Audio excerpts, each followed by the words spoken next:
नमस्कार। पिछले दिनों बुलंदशहर पुलिस की एक वीडियो वायरल हुई जिसमें यह देखा गया कि एक पारिवारिक झगड़े को सुलझाने के लिए पुलिस ने पहले पति की जेब में एक पिस्तौल डाली और बाद में वीडियोग्राफी में उस पिस्तौल को बरामद किया।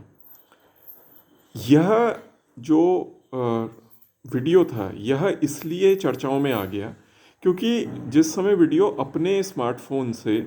पुलिस अपने स्मार्टफोन से वीडियो बना रही थी, ठीक उसी समय कोई तीसरा व्यक्ति पुलिस की इस घटना को अपने फ़ोन से रिकॉर्ड कर रहा था। और जो वह तीसरा व्यक्ति था उसने जो अपनी रिकॉर्डिंग करी उसमें उसने पुलिस के वर्जन से थोड़ी पहले, कुछ सेकंड पहले की जो उनकी जो बातचीत थी उसको भी रिकॉर्ड कर लिया। तो इसमें ऐसा देखा गया कि पुलिस ने पहले वो पत्नी और पति को अपनी जो योजना थी, जो कहानी थी, उसको उन्होंने समझाया और उनको क्लियरली कहा कि हम पति के जेब में एक रिवॉल्वर पहले से डाल रहे हैं और जब हम वीडियोग्राफी करेंगे उस समय हम इससे सीज करेंगे, बरामद करेंगे। अब जब इस वीडियो को लोगों ने देखा तो उनकी प्रतिक्रिया वही थी जो कि किसी भी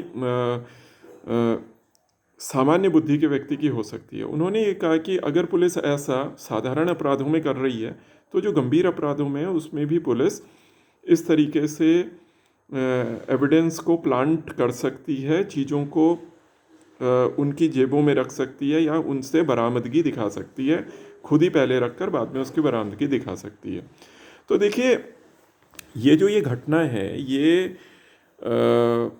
मैं आपसे इसका कानूनी पक्ष यहाँ पर थोड़ा सा आपके साथ साझा कर देता हूँ। देखिए, जो BNSS का 105 सेक्शन है वह बोलता है कि कोई भी खोज और बरामदगी, सर्च और सीजर का जब भी ऑपरेशन होगा तो उसकी रिकॉर्डिंग होगी मैंडेटरी। दूसरा जो BNSS का चैप्टर 7 है वह ये कहता है कि किसी भी तरीके का सर्च और सीजर होगा उसमें जितने भी स्टेप्स लिए जाएंगे, कि जिस समय आप उस जगह में एंटर करते हैं, पुलिस एंटर करती है, जिस समय वो एक्चुअली खोज करती है, जिस समय वो जो भी चीज़ें हैं उनकी वह सीज़र करती है, बरामदगी करती है, बाद में जब वो सीज़र डॉक्यूमेंट बनाती है जिसको हम पंचनामा भी बोलते हैं, तो जब वह बनाती है और वो सारी की वह मैंडेटरी तौर पे वीडियोग्राफी करेगी। इसके अतिरिक्त चैप्टर 7 ये भी बोलता है कि जहाँ पर पुलिस जबरन किसी से कोई चीज़ की बरामदगी करती है तो उसकी भी वीडियोग्राफी होगी, रिकॉर्डिंग होगी।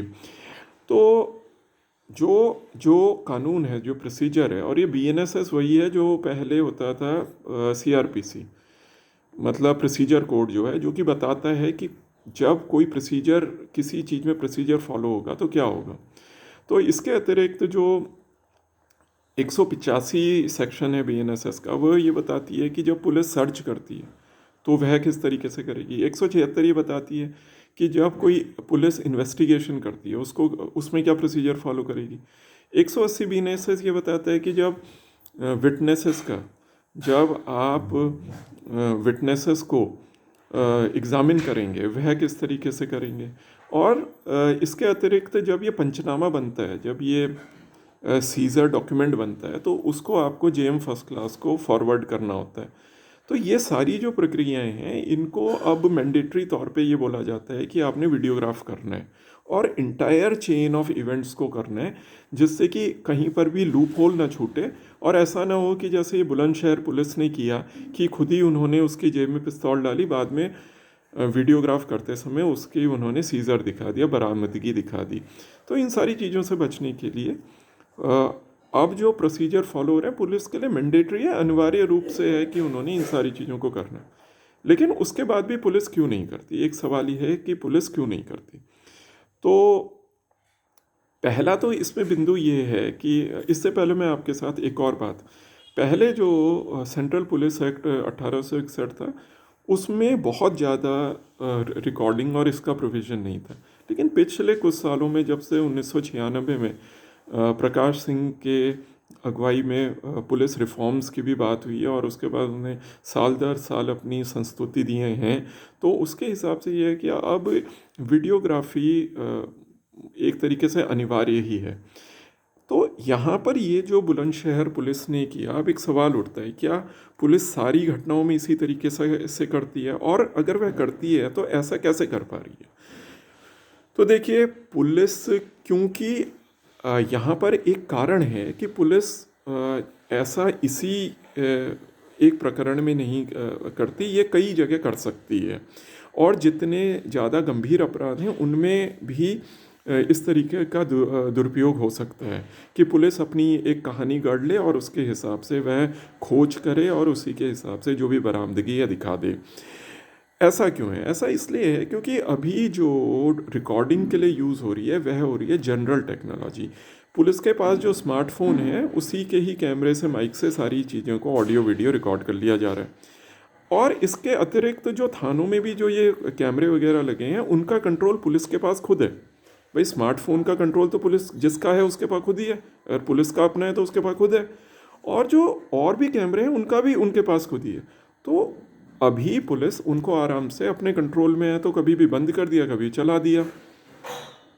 लेकिन अगर ऐसा हो जाए कि ये जो जितने भी थानों के का कंट्रोल पुलिस के पास से हटके किसी सेंट्रल जगह पे चला जाए, थाने में पुलिस उन कैमरास को बंद ना कर पाए, और रिकॉर्डिंग के लिए पुलिस अपना पर्सनल कैमरा या नॉर्मल स्मार्टफोन यूज़ करने की बजाय एक डेडिकेटेड 24 आवर वीडियो कैमरा उनकी बॉडी पर ही लगा दिया जाए, जिसको कि वह अपने आप ऑन ऑफ ना कर पाएँ, उसको क्लोज ना कर पाएँ, तो ये तरीका ज़्यादा बेहतर है। इससे इसका मिसयूज़ ख़त्म हो जाएगा। जितने भी डेवलप्ड कंट्रीज़ हैं वहाँ पर ऐसा ही होता है। बॉडी कैमरे के बिना पुलिस कोई भी चीज़ नहीं कर सकती। ना वो किसी से पूछताछ कर सकती है, ना वो किसी को अरेस्ट कर सकती है, ना वो कुछ नहीं कर सकती, ना वो सीज़र कर सकती है, ना वो सर्च कर सकती है, कुछ नहीं कर सकती। तो जो यहाँ पर जो बिंदु है वह यह है कि पुलिस के पास अगर एक जनरल टेक्नोलॉजी रहेगी जिसका कंट्रोल उनके पास रहेगा, तो इस तरीके का दुरुपयोग जैसे हमने बुलंदशहर में देखा आने होता रहेगा। और ये तो एक छोटा अपराध था, बड़े अपराधों में भी होता रहेगा। जो दूसरी घटना है वह घटना है जोधपुर की। जोधपुर में पिछले दिनों एक क्लिप आई 2-1 दिन पहले, जिसमें ये देखा गया कि जोधपुर थाने के एक थाना इंचार्ज ने वकील के साथ थाने में, और जो जितने भी कर्मी थे उन्होंने एक वकील के साथ अभद्र भाषा का प्रयोग किया, और साथ में उनके साथ मारपीट करी, और उनके जो कपड़े थे उनको भी फाड़ दिया। यहाँ पर जो वीडियो है उसमें ये दिखाया गया है कि जो वकील था वो वहाँ पर केवल इसलिए गए थे क्योंकि उन्होंने ये देखा कि जो पीड़ित है उसका 10 दिन से बयान नहीं लिया जा रहा है, और उसमें पुलिस की तरफ से बहाने बनाए जा रहे हैं। जब एडवोकेट वहाँ गए तो वहाँ पर एक सादी बिना पुलिस यूनिफॉर्म के एक कोई व्यक्ति वहाँ पर बयान लेने बैठ गया। अधिवक्ता के यह पूछने पर कि यह व्यक्ति कौन है, इन्होंने ड्रेस क्यों नहीं, अगर ये पुलिस है ड्रेस क्यों नहीं पहनी, तो वो जो थाना इंचार्ज था वह वहाँ पर बहुत गुस्सा हो गया और उसने कहा कि आपके पास क्या अथॉरिटी है पूछने की। तो ये जो दूसरी घटना थी इसका बाद में कोर्ट के द्वारा संज्ञान लिया गया, और साथ में वकीलों ने हड़ताल करी, और पुलिस कमिश्नर ने वहाँ पर वकीलों को आश्वासन दिया कि भविष्य में इसकी पुनरावृत्ति नहीं होगी, और जो अधिवक्ता है उसके साथ सम्मान से पेश आया जाएगा, और ये गलती आगे नहीं होगी। और साथ में जो थाना इंचार्ज था और जो कर्मी थे उस थाने के, सबको उन्होंने तत्काल प्रभाव से निलंबित कर दिया। तो इस वाली घटना में एक दूसरी बात यहाँ पर सामने ये आती है कि देखिए, जो अधिवक्ता है वह वैसे सामान्य व्यक्ति है, क्योंकि वह किसी भी थाने में या पुलिस के साथ डीलिंग करने में किसी अधिवक्ता को एक सामान्य नागरिक से अधिक कोई भी प्रिविलेज नहीं है, कोई भी किसी भी कानून के तहत उसको प्रोटेक्शन नहीं है। जैसे एक सामान्य व्यक्ति थाने में जाता है ठीक उसी तरीके से अधिवक्ता भी वैसे ही जाता है। लेकिन क्योंकि अधिवक्ता की निष्ठा कानून से है और वह कानून को एक सामान्य व्यक्ति और पुलिस की तुलना में भी अधिक समझता है, तो वह जब वहाँ पर जाता है तो उसकी वहाँ अथॉरिटी है, वह सवाल जवाब पूछ सकता है। अगर अधिवक्ता नहीं पूछ सकता तो एक सामान्य व्यक्ति तो पूछ ही नहीं सकता। तो यहाँ पर जो ये पुलिस का रवैया था बिल्कुल गलत था। और भविष्य में भी आप ये देखिएगा कि जब पुलिस के उत्पीड़न से बचने के लिए अगर कोई व्यक्ति वहाँ पर किसी भी तरीके से इक्विप्ड है, जो कि कुछ तरीके से सक्षम है, तो वह एडवोकेट ही है, अधिवक्ता भी है। अगर अधिवक्ता के साथ इस तरीके का प्रकरण होगा तो फिर सामान्य व्यक्ति के लिए पुलिस की संवेदनशीलता केवल एक कहने की बात होगी, वह फिर संवेदनशील नहीं हो सकती। अब इस प्रकरण में एक बात ये सामने आई कि कई लोग इस बात से खुश हैं कि जो वह पुलिस हैं, जो दोषी पुलिस वाले हैं, उनको उन्होंने सस्पेंड कर लिया है, ठीक है, निलंबित कर दिया है। तो देखिए, आपको एक बात ये समझनी चाहिए कि जो सस्पेंशन होता है, जो निलंबन होता है, वह किसी भी तरीके का पनिशमेंट नहीं है, वह किसी भी तरीके की सज़ा नहीं है। किसी भी व्यक्ति को सस्पेंड केवल इसलिए किया जाता है जिससे कि वह आगे होने वाली जांच को प्रभावित ना कर पाए। सज़ा ही होती है, और जो निलंबन होता है, निलंबन केवल एक प्रोसीजर है। तो जब भी आम लोग, साधारण लोग अगर कभी भी निलंबन से खुश होते हैं तो उनको ये समझ जाना चाहिए कि निलंबन तो एक छोटी सी प्रक्रिया है। अगर आप कभी किसी जिम्मेदार व्यक्ति को क्या निलंबन की सज़ा, निलंबन को सुनते हैं, तो साथ में आप ये भी सुने कि क्या उसको आगे चलकर सज़ा हुई है कि नहीं हुई है, और सज़ा हुई है तो क्या सज़ा हुई है।